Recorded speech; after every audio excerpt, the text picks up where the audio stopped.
Low ಮಚ್ಚ ಇವಾಗೆಲ್ಲ ಮಕ್ಳು ಬೋಳಿ ಮಕ್ಳು ಆಗ್ಬಿಟ್ಟವ್ರಪ್ಪ. ಓದೋದು ಬರೀ ಅದೇನು ಮಾಡೋದೇ ಇಲ್ಲ. ನಮ್ ತಾತ ಮುತ್ತಾತನ ಕಾಲದಲ್ಲೆಲ್ಲ ನದಿ ಬೆಟ್ಟ ಗುಡ್ಡ ಎಲ್ಲ ದಾಟ್ಕೊಂಡು ಹೋಗಿ ಓದ್ಕೊಂಬತ್ತಾ ಇದ್ರು. ಓ ಮಚ್ಚ ಎಲ್ಲೋ ನಮ್ ಮುತ್ತಾತ ಗುಡುಗು ಮಿಂಚು ಬತ್ತಿತ್ತಲ್ಲ ಅದ್ರಲ್ಲೇ 2-3 ಚಾಪ್ಟರ್ ಓದ್ಬಿಡೋರು.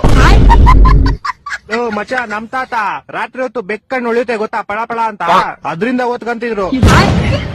ಲೋ ಮಾಮ್ ನಮ್ ತಾತ ನೋಡ್ರಿ ಅಕ್ಕ ಪಕ್ಕ ಮನೆಯವರೆಲ್ಲ ಉರ್ಕೊಳ್ಳೋರು. ನಮ್ ತಾತ ಆ ಬೆಳ್ಕಳೆ ಓದ್ಕೊಂಡ್ಬಿಡೋರು. ಲೋ ಮಾಮ್ಸ್ ತಾತ ಮುತ್ತಾತಂದೆಲ್ಲ ಬಿಟ್ಟಾಕ್ರಲ್ಲಿ ನಾವೆಲ್ಲ ಹೆಂಗ ಓದ್ತಾ ಇದ್ವಿ. ಹೂ ಮಚ್ಚಲ್ಲ ನಾನು ವಾಚ್ದ ಲೈಟ್ ಬತ್ತಿತ್ತಲ್ಲ ಅದರಿಂದ ಓದ್ತಿದ್ದೆ.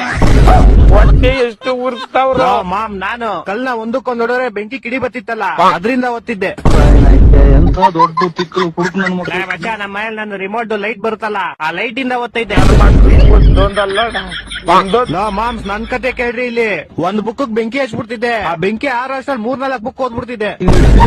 ನನ್ನ ಮಗನವ ಅರೆ ಮಚ್ಚ ಒಂದ್ ತಪ್ಪ್ ಮಾಡ್ಬಿಟ್ಟೆ ನೀನು. ಏನ್ ತಪ್ಪ್ ಮಾಡ್ಬಿಟ್ಟೆ? ನಿಂಗೆ ನಿಮ್ ತಾತಂಗೆ ಓದಕ್ ಇಷ್ಟೊಂದ್ ಚೂಳಿದಿದ್ರೆ ಒಂದ್ ಕ್ಯಾಂಡ್ಲ್ ತಗೊಂಡ್ಬಿಡ್ಬೇಕಾಗಿತ್ತು. ಅಕ್ಕ ನಿಂಗೆ ನಿಮ್ ತಾತಂಗೆ ಓದ್ಬೇಕಂತ ಅಷ್ಟೊಂದ್ ಚೂಳಿದಿದ್ರೆ ಬೆಳಗ್ಗೆ ಹೊತ್ತೇನ್ ತೆರಿತಿದ್ರ? ಬೆಳಗ್ಗೆ ಹೊತ್ತು ಓದ್ಕೊಬೇಕಾಗಿತ್ತು.